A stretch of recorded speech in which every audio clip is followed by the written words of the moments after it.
Welcome to the Decatur Public Library. I'm Mr. John, and it's time once again for Folktale Friday. For today's folktale, we're going to the country of China, to a story that is very, very old. In fact, it was first written down perhaps 600 or 700 years ago, and may have been told even for centuries before that. It involves some brothers. Now, some versions of the story, there are 10 brothers, or 9, or 5.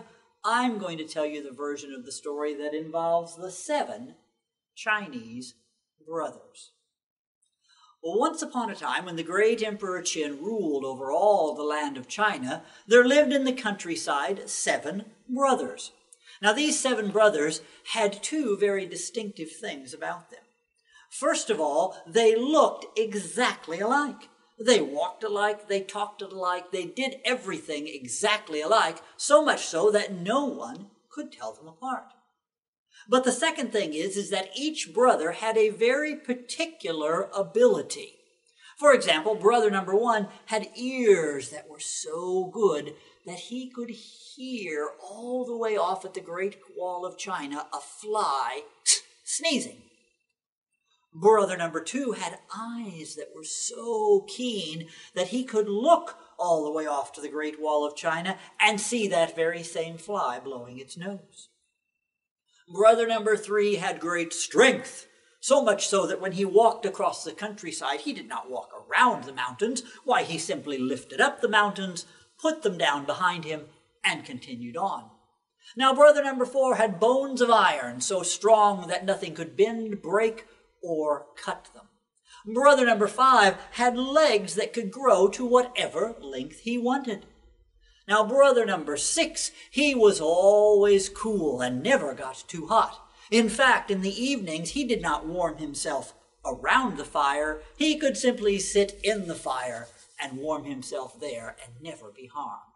Now, brother number 7 was the youngest, and he was very sensitive, and they always wanted to keep him happy because if he got sad, he started to cry, and each of his tears was big enough to wash away an entire village.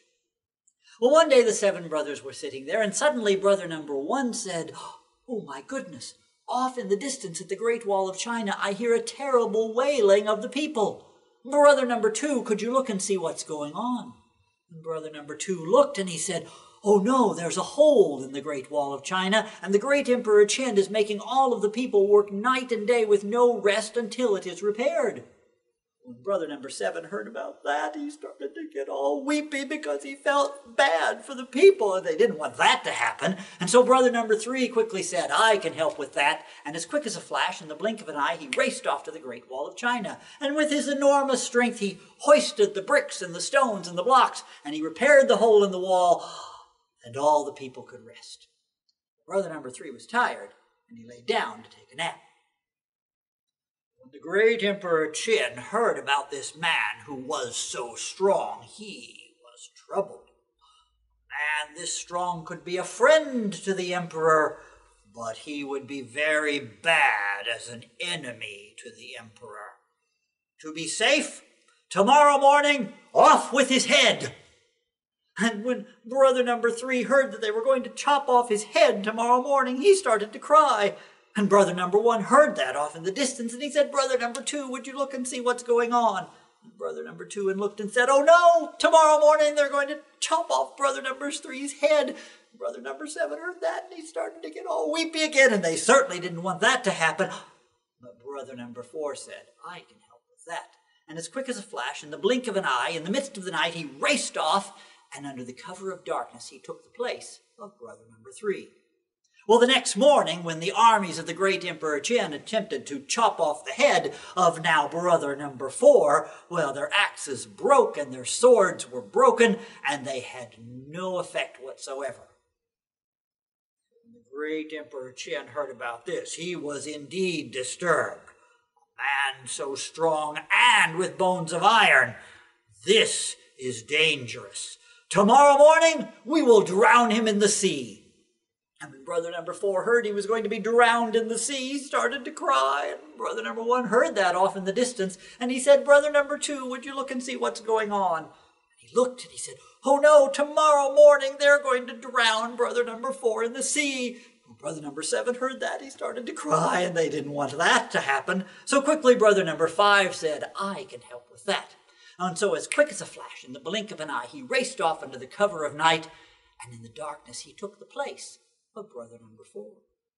Well, the next day, when the armies of the great Emperor Qin took brother number 5 out into the ocean on their ships to throw him overboard, his legs simply grew to the bottom of the seafloor, and his head stayed above the water. They couldn't drown him. When the great Emperor Qin heard about this, he was more disturbed than ever. We can't cut off his head. We can't drown him. Tomorrow morning we will burn him in the fire. And when brother number 5 heard that, oh no, he started to cry. And brother number 1 heard it off in the distance. And he said, brother number 2, would you look and see what's going on? Brother number 2 looked and said, oh no, tomorrow they're going to burn brother number 5 in the fire. And brother number 7 heard that. Oh my goodness, he started to tear up, and they didn't want that to happen. But quickly brother number 6 said, I can help with that.